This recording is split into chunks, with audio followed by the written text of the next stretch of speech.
جب آپ یہ لفظ سنتے ہیں تو آپ کے ذہن میں کیا آتا ہے؟ کوئی خون خوار درندہ، کوئی جنگل کا جانور، یا پھر ہاتھ میں گنڈا سا پکڑے انتقام کی آگ میں جلتا ہوا سلطان راہی؟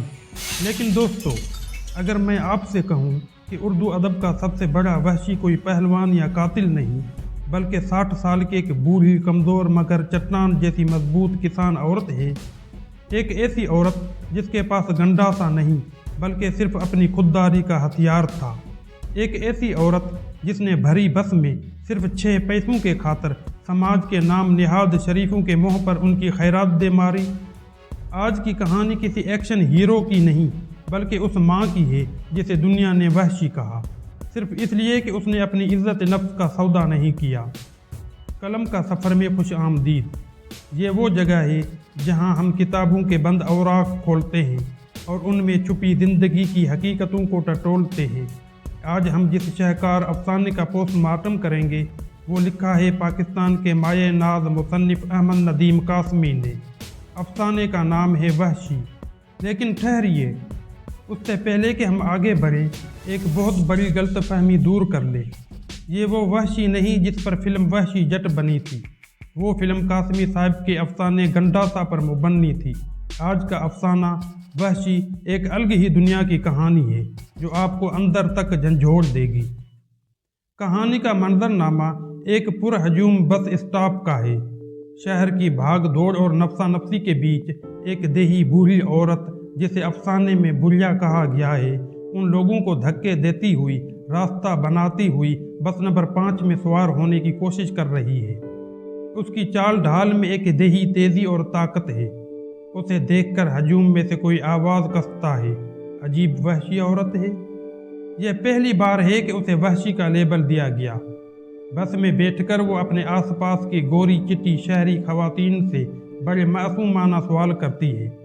کبھی کسی کے بالوں میں لگے پھول کو چھو کر پوچھتی ہے اصلی ہے یا نکلی، کبھی کسی کی طبیعت پوچھتی ہے۔ شہری خواتین جو اپنی اپنی دنیا میں مگن ہیں اسے ناگواری سے دیکھتی ہیں۔ ان کے لیے یہ عورت ایک اجنبی مخلوق ہے، ایک شور ہے جو ان کی خاموشی خراب کر رہا ہے۔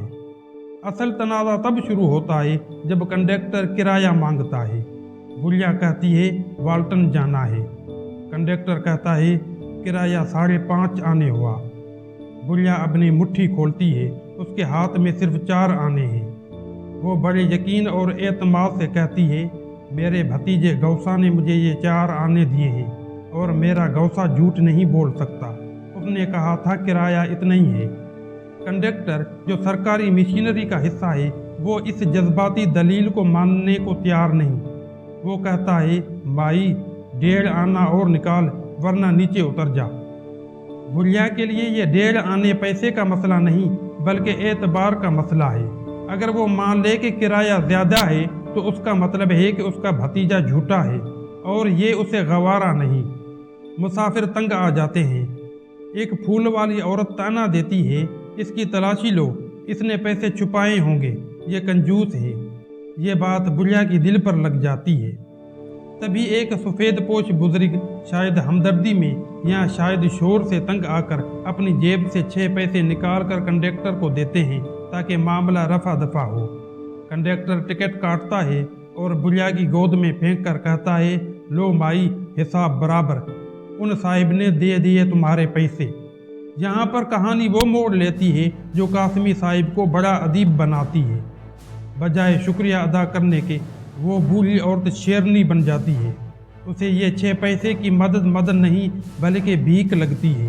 وہ چیخ اٹھتی ہے میں نے 60 سال محنت کی ہے، میں نے ہل چلایا ہے، بھینسیں پالی ہیں، میں کسان کی بیٹی ہوں، کسان کی ماں ہوں، میں کتے کی طرح پھینکی ہوئی ہڈی نہیں اٹھاتی۔ اسے لگتا ہے کہ اس سفید پوش آدمی نے پیسے دے کر اس کی غربت خریدی نہیں بلکہ اس کی غیرت نیلام کی ہے۔ وہ ٹکٹ کنڈکٹر کے منہ پر دے مارتی ہے، بس کو زبردستی رکواتی ہے اور وہاں سے اتر جاتی ہے۔ کہانی کا اختتام اس منظر پر ہوتا ہے کہ وہ بوڑھی عورت تپتی دھوپ میں والٹن کی طرف پیدل چل پڑتی ہے، اپنی خودداری کو سینے سے لگائے، اور پیچھے بس میں بیٹھے مہذب لوگ کہتے ہیں عجیب وحشی عورت تھی۔